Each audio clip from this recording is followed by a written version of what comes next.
Good morning, class. This is Deepak Kumar Shukla from Dr. Om Prakash Institute of Management and Technology. I will teach you subject auditing in course of BBA third year. So now discuss about next topic in unit first. कुछ topics के बारे में हम बात कर चुके हैं, बहुत से टॉपिक्स के बारे में. नेक्स्ट जो आपका टॉपिक होगा ऑडिट प्रोग्राम. तो ऑडिट प्रोग्राम क्या होता है, आइए इस पर ब्रीफली डिस्कस करते हैं. Proper implementation of any plan depends upon a good programme. देखिए, जो भी हमारे मतलब कि प्लान में हमारा जो चेंजेस होते हैं वो डिपेंड करता है कि हमारा प्लान कितना अच्छा है. क्योंकि जब हमें एक अच्छा प्लान हम करते हैं ऑडिट प्लान, तो उसके लिए हमें प्रिपरेशन करनी पड़ती है.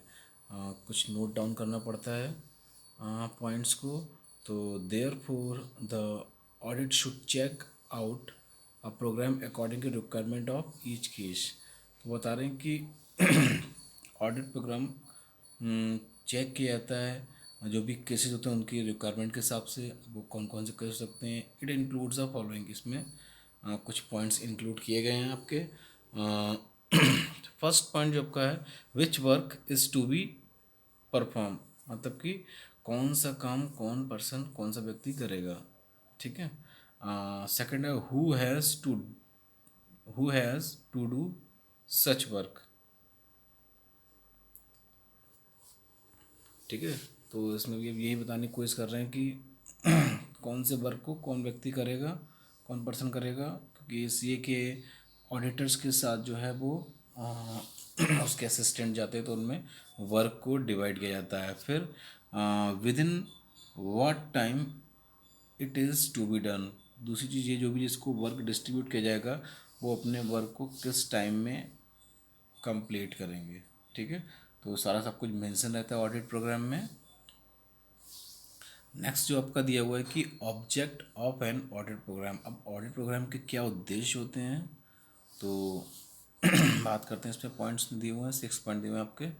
फर्स्ट पॉइंट जो आपका दिया हुआ है, division of work among auditor staff. जो भी ऑडिटर का स्टाफ होता है उसको जो है वर्क को डिवाइड कर दिया जाता है कि पता लगे कोई परचेज वाउचर चेक करेगा, कोई सेल्स वाउचर चेक करेगा, कोई पेमेंट करेगा, कोई रिसिप्ट वाउचर चेक करेगा. तो इस प्रकार से सारी चीज़ें डिस्ट्रीब्यूट कर दी जाती हैं.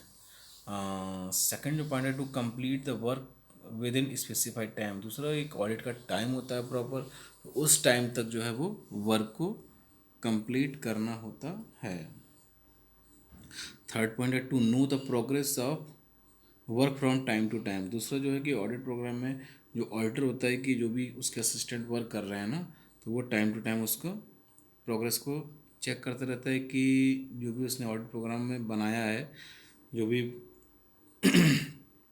प्रोसीजर ऑडिट प्रोग्राम में बनाया है, क्या उसके असिस्टेंट उसको फॉलो कर रहे हैं. Next four the two determine the process of audit. दूसरा जो ऑडिटर ऑडिट प्रोग्राम में मतलब कि वर्क की क्या प्रोसेस रहेगी, ऑडिट करने की क्या प्रोसेस रहेगी, क्या उसके असिस्टेंट चीज़ को फॉलो कर रहे हैं, उसको चेक करना. पॉइंट नंबर 5 में दिया हुआ है, to fix the limit of audit. दूसरा, ऑडिट की एक लिमिट होती है. तो लिमिट का मतलब ये है कि आप पर्सनली इंटरफेयर नहीं कर सकते हैं कुछ भी. पता लगे आप किसी कंपनी ऑडिट कर रहे हैं, उसको पर्सनली इंटरफेयर नहीं कर सकते. जो उस कंपनी के बिजनेस रिलेटेड अकाउंट होंगे, आप केवल उन्हीं का ऑडिट कर सकते हैं. पर्सनली आप कुछ नहीं कर सकते उनका. Next 6 point, to prepare accurate audit report. दूसरा, जब सारा सब कुछ लेजर अकाउंट चेक हो जाते हैं तो फिर एक ऑडिट रिपोर्ट बनाई जाती है जो कि उसके असिस्टेंट बनाते हैं ऑडिटर के. फिर ऑडिटर उसको चेक करता है, जो भी मिस्टेक्स होती हैं वो उसको रेक्टिफाई कर देते हैं. ये तो आपके हो गए ऑब्जेक्टिव, उद्देश्य क्या होता है प्रोग्राम के. नेक्स्ट जो आपका है बताना कि preparation of an audit programme. एक ऑडिट प्रोग्राम की प्रिपरेशन की कैसे जाती है, तो इस पर बात करते हैं. बता रहे कि following essential point should be considered while preparing audit programme. बता रहे हैं कि ऑडिट प्रोग्राम को बनाते समय कुछ जो पॉइंट्स उनका ध्यान में रखना पड़ता है हमें. जैसे कि फर्स्ट पॉइंट जो को दिया हुआ है, इन राइटिंग. ऑडिट प्रोग्राम है वो हमें कैसे बनाना पड़ता है, इन राइटिंग में. क्योंकि ओरली अगर हम बताते हैं किसी चीज़ को, ना तो हम उतने पॉइंट्स बता पाएंगे. ठीक है. अब एक ऑडिटर है, ओरली अपने मतलब कि असिस्टेंट को ना तो वो इतने पॉइंट बता पाएगा, ना ही उसके असिस्टेंट इतने पॉइंट्स ध्यान रख पाएंगे। तो पहले ऑडिटर को क्या होता है कि अपने माइंड में मैकअप कर लेता है, उसको रिटन में कर लेता है, तभी वो अपने असिस्टेंट से कुछ डिस्कस करता है। Number 2, clarity. क्लैरिटी होनी चाहिए बिल्कुल भी ऑडिट प्रोग्राम में। क्लैरिटी का मतलब ये है कि कोई भी कंफ्यूजन नहीं होना चाहिए, क्लैशिंग नहीं होनी चाहिए। पता लगे कि दो लोगों को, तीन लोगों को एक ही काम दे दिया तो पहले डिसाइड रहता है ना, तो काम को डिस्ट्रीब्यूट कर दिया जाता है। कोई भी क्लैशिंग नहीं होनी चाहिए डिस्ट्रीब्यूशन को लेके। नेक्स्ट जो आपका थर्ड पॉइंट है, डिपार्टमेंट वाइज। दूसरा कि ऑडिट प्रोग्राम जो है वो आपका डिपार्टमेंट वाइज होना चाहिए, क्योंकि जो बड़ी बड़ी कंपनियां होती हैं उनका प्रोडक्शन डिपार्टमेंट का अलग होता है ऑडिट, सेल्स डिपार्टमेंट का अलग होता है, फाइनेंस डिपार्टमेंट का अलग होता है, मैन्युफैक्चरिंग डिपार्टमेंट का अलग ऑडिट होता है। तो इस प्रकार से, क्योंकि अगर ओवरऑल ऑडिट कराएंगे तो वो उतनी एक्यूरेसी नहीं आ सकती है। जो बड़ी बड़ी कंपनियां होती हैं उनका डिपार्टमेंट वाइज ही ऑडिट होता है। नेक्स्ट जो आपका फोर्थ पॉइंट है, फ्लेक्सिबिलिटी। ऑडिट फ्लेक्सिबल होना चाहिए। कोई भी अगर हम चेंजेस करें उसमें ऑडिट प्रोग्राम में तो वो हो जाए चेंजेस, पता लगे हमें लग रहा है कि ये इस डिपार्टमेंट का नहीं कर पा रहे हैं ऑडिट, तो इनको दूसरे जिसमें ये एक्सपर्ट, फाइनेंस डिपार्टमेंट में अगर एक्सपर्ट है तो वो दिया जाए इनको। तो फ्लेक्सिबिलिटी होनी चाहिए। टू नेक्स्ट 5 पॉइंट है, टू फैसिलिटेट कंप्लीट एग्जामिनेशन। दूसरा, कंप्लीट एग्जामिनेशन करना चाहिए। नहीं आप जल्दबाजी में कर रहे हैं तो कुछ चीज़ें छूट गई ऑडिट में, पता लगे कि तो हम कर रहे हैं किसी काम को तो हमें वो कंप्लीटली एग्जामिनेशन करना चाहिए लेजर बुक्स का। हाँ, 6 point of fixation of responsibility. दूसरा की रिस्पॉन्सिबिलिटी फिक्स होनी चाहिए कि कौन बंदा किस लेजर अकाउंट या फिर किस डिपार्टमेंट के लिए रिस्पॉन्सिबल होगा, फुल्ली रिस्पॉन्सिबल। हाँ, 7, ऑब्जेक्ट ओरिएंटेड। ऑब्जेक्ट ओरिएंटेड होना चाहिए ऑडिट। क्या ऑब्जेक्ट उद्देश्य है आपका ऑडिट कराने का? उद्देश्य एक ही होता है कि आपको पूरा कंप्लीट एग्जामिनेशन करना चाहिए, कंप्लीटली ऑडिट, और सही रिपोर्ट बनानी चाहिए जिससे कि आपको भी कुछ सीखने को मिले और जिस कंपनी का ऑडिट हो रहा है वहाँ के अकाउंटेंट्स को भी कुछ सीखने को मिले। 8 पॉइंट है आपका division of work. Division of work में वही क्या होगा कि जो भी वर्क होता है सारे स्टैंड में बांट दिया जाता है कि आपको ये काम करना है, आपको वाउचर्स, पेमेंट वाउचर चेक करने हैं, आपको रिसिप्ट वाउचर चेक करने हैं, आपको परचेज बुक के वाउचर चेक करने हैं, आपको सेल्स बुक के करने हैं। तो ये आपका डिवीज़न ऑफ वर्क है। फिर आपका प्रीवियस रिपोर्ट। अब प्रीवियस रिपोर्ट दैट मीन्स अगर किसी कंपनी का आप ऑडिट करने गए हैं तो मोस्टली क्या होता है कि वही सीए उस कंपनी का बार बार ऑडिट करता है हर साल। तो पता लगे हम 2021 का अगर ऑडिट करने गए हैं तो उसके लिए हमारे पास प्रीवियस ऑडिट रिपोर्ट होनी चाहिए, जिससे कि जब हम ऑडिट करेंगे 2020 की ऑडिट रिपोर्ट होनी चाहिए। तो क्या है कि अभी जब 2021 में ऑडिट करेंगे तो हम देखेंगे कि जो पहले हमने पॉइंट्स गलतियाँ इनकी निकाली थी ऑडिट रिपोर्ट में, क्या बोल रहे उन्होंने पहले अब तो नहीं कर रखी हैं। तो इससे क्या होता है कि थोड़ा लैंग्वेज का भी होता है कि वो बना रखी है पूरा, तो उसी लैंग्वेज में पूरी बन जाएगी आपकी, बस थोड़े बहुत चेंजेस होते हैं वो कर दिए जाते हैं। तो हमें प्रीवियस रिपोर्ट होना बहुत ज़रूरी होता है, नहीं तो फिर बहुत ज़्यादा टाइम लगता है न्यू रिपोर्ट बनाने में। नेक्स्ट आपका है टाइप्स ऑफ ऑडिट। अब ऑडिट के क्या टाइप्स होते हैं आइए बात करते हैं हम। फर्स्ट जो आपका दिया हुआ है स्टैंडर्ड ऑडिट प्रोग्राम। तो स्टैंडर्ड ऑडिट प्रोग्राम क्या है? इसमें standard audit programme is made of general audit of an organisation keeping in mind and according to general principle of auditing. बता दें कि जो आपका स्टैंडर्ड ऑडिट है वो आपका जनरल ऑडिट होता है किसी भी ऑर्गेनाइजेशन या फिर कंपनी के लिए, और जो भी इसके सिंपली रूल होते हैं वही फॉलो होते हैं। कि मान लो कि ऑडिटर अपना एक ऑडिट प्रोग्राम बनाता है, उसके असिस्टेंट जाते हैं जो भी लेजर अकाउंट्स चेक करते हैं, पर्सनली इंटरफेयर नहीं करते हैं कोई भी।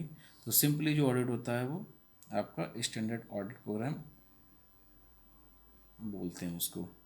नेक्स्ट जो आपका सेकंड है objective of an audit programme. अब objective of an audit programme क्या है इसमें बात करते हैं इस पर।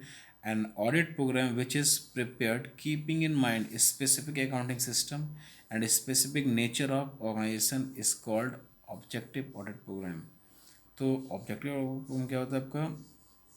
ऑब्जेक्टिव ऑडिट प्रोग्राम भी आपका एक ऐसा ऑडिट प्रोग्राम होता है जो कि पहले से ही सेट होता है दिमाग में, हम एक ऑडिट रिपोर्ट बनाते हैं कि स्पेसिफिक अकाउंटिंग सिस्टम उसमें हमें फॉलो करना पड़ता है and specific nature of organisation. जो मल्टीनेशनल लेवल कंपनियां होती हैं, बड़ी बड़ी कंपनियां, तो वो इस कैटेगरी में आती है, उनको ऑब्जेक्टिव ओपन ऑडिट प्रोग्राम क्या कैटेगरी में आती हैं, उसी को बोलते हैं हम क्या, objective audit programme.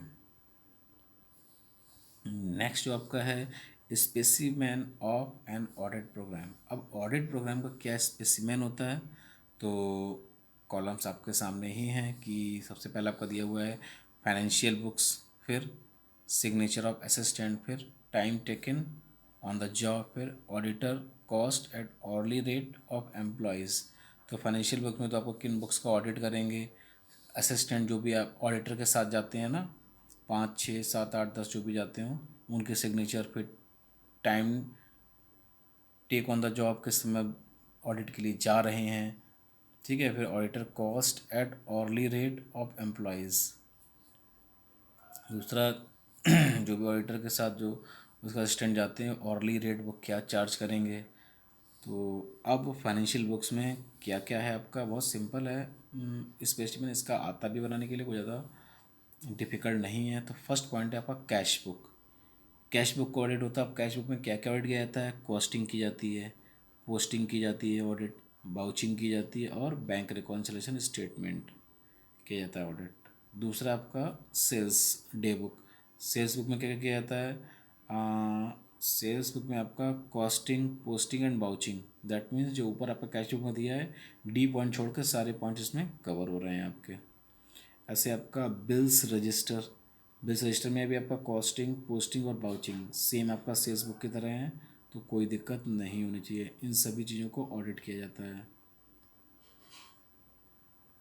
Next 4 point जो दिया हुआ है कि परचेज डे बुक, इसमें भी आपका कॉस्टिंग का, पोस्टिंग का और बाउचिंग का ऑडिट किया जाता है, तो सेम है, कोई ज़्यादा डिफिकल्ट नहीं है आपका। फिफ्थ आपका जर्नल, जर्नल में भी आपका कॉस्टिंग, पोस्टिंग एंड वाउचिंग का ऑडिट किया जाता है। 6 पॉइंट है वेरिफिकेशन ऑफ फाइनल अकाउंट्स। अब इसके बाद फाइनल अकाउंट्स का वेरिफिकेशन किया जाता है। तो अब यहाँ पर हमें ये पता होना चाहिए कि फाइनल अकाउंट्स में हमारे ऐसे कौन से अकाउंट्स या स्टेटमेंट प्रिपेयर किया जाता है जिनका वेरिफिकेशन किया जाता है। फाइनल अकाउंट्स में आपका trading account, profit and loss account and balance sheet prepare की जाती है, जिसका जो है कि फुल्ली एग्जामिनेशन किया जाता है, क्योंकि इन्हीं अकाउंट से किसी भी कंपनी या फिर बिजनेसमैन की फाइनेंशियल पोजीशन का पता लग पाता है, फाइंड आउट हो पाती है कि उसको कितना प्रॉफिट हो रहा है या फिर कितना लॉस हो रहा है। क्योंकि ट्रेडिंग अकाउंट से ग्रॉस प्रॉफिट को फाइंड आउट किया जाता है और प्रॉफिट एंड लॉस से नेट प्रॉफिट या फिर नेट लॉस को, एंड लास्ट बैलेंस शीट से फाइनेंशियल पोजीशन का फाइंड आउट किया जाता है कि कंपनी को कितना प्रॉफिट है फिर कितना लॉस है। 7 आपका वेरिफिकेशन ऑफ शेड्यूल्स, जो भी शेड्यूल्स बनाए गए उनका वेरिफिकेशन होता है, मतलब ऑडिट रिपोर्ट वगैरह भी पूरी प्रिपेयर कर ली जाती है। मतलब जो भी ऑडिट प्रोग्राम में प्रोसेस या फिर शेड्यूल बनाया गया था क्या उसी के अकॉर्डिंग पूरा ऑडिट हुआ है, उसका वेरिफिकेशन होता है। तो ये तो आपका हो गया specimen of an audit programme. Next जो है इट्स इनफ फॉर टुडे, आज के लिए इतना काफ़ी है। नेक्स्ट टॉपिक पे नेक्स्ट क्लास में बात करते हैं हम लोग। ओके।